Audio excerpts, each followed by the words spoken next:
Hey, that's what we're talking about today. Matt Sargent with ABC Acres. Behind me we've got a willow hedge, and we're going to be making tree hay today.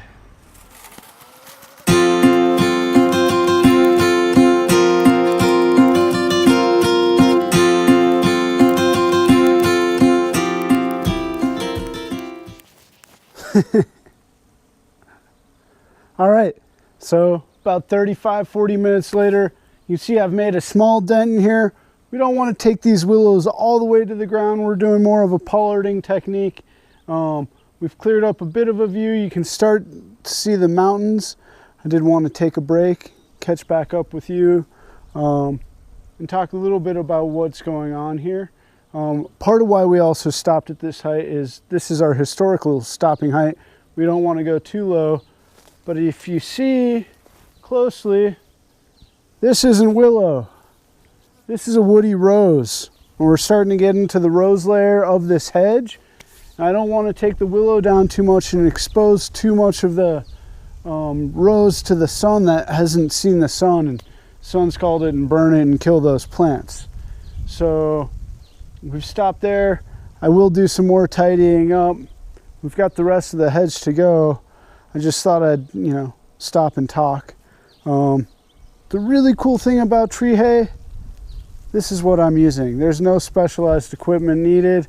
As long as you have the right species of trees or shrubs for your animals, and the time to go out and prune those trees or coppice or pollard them, depending on what you're managing for, you're good to go.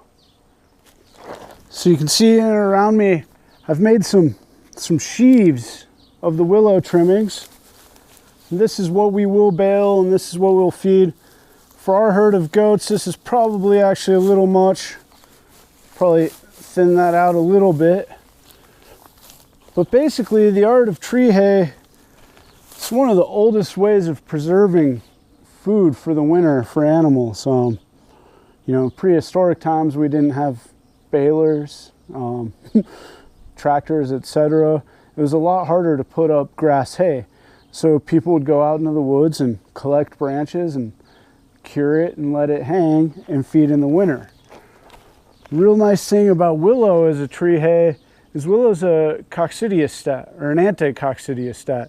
So it helps prevent coccidosis in animals that are susceptible to coccidia. So if you've got goats, rabbits, sheep, it's an excellent medicinal food for those animals. The cattle will eat it too, they'll love it. We're really just focusing our efforts on putting this up for the goats this winter. Hopefully they'll appreciate our efforts. Other good species for tree hay include mulberry and black locust, both which have protein levels similar to or higher than alfalfa. Just to start naming the list. Ash is good, although a lot of people are losing their ash trees.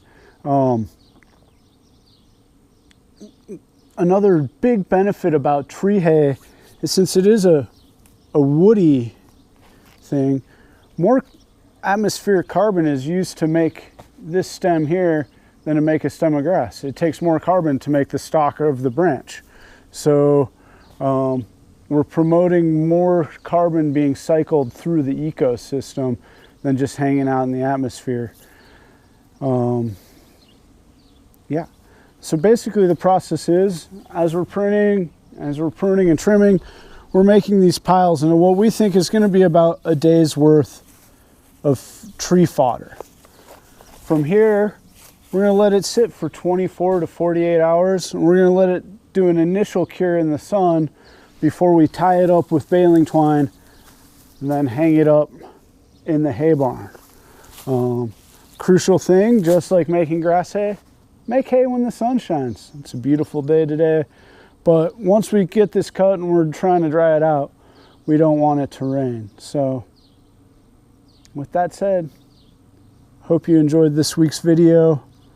If you have any questions or comments, or if you're making tree hay or storing tree fodder yourself, please let us know. Hope you're doing well, and we'll see you next week.